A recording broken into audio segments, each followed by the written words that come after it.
est-ce que je peux rejoindre plus tard si je suis pas prête maintenant? Alors, fondamentalement, si tu n'es pas prête aujourd'hui, il y a de fortes chances que tu ne sois pas prête demain. Parce qu'en réalité, c'est l'excuse que tu vas trouver. On se dit souvent j'ai beaucoup de personnes qui me disent: «Bon, aujourd'hui, je vais pas démarrer maintenant parce que d'abord je vais faire ça». Mais en réalité, finalement, dans 3 mois, on se trouve une autre excuse, dans 6 mois, on se trouve une autre excuse. Et tout le chemin que tu as fait aujourd'hui, alors ça va peut-être vous paraître bête, hein, mais vous êtes là aujourd'hui, vous avez suivi toute une semaine de live, vous avez suivi plein de choses, vous êtes là, vous vous posez des questions, vous êtes dans l'impulsion de ce changement de vie. Est-ce que réellement vous allez refaire tout ça dans 6 mois? Dans 1 an? Dans 2 ans? Pas forcément.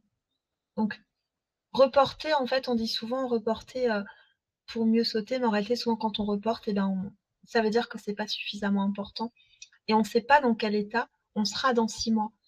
Est-ce que si Christelle, elle avait agi 6 mois avant, est-ce qu'elle serait tombée dans son burn-out?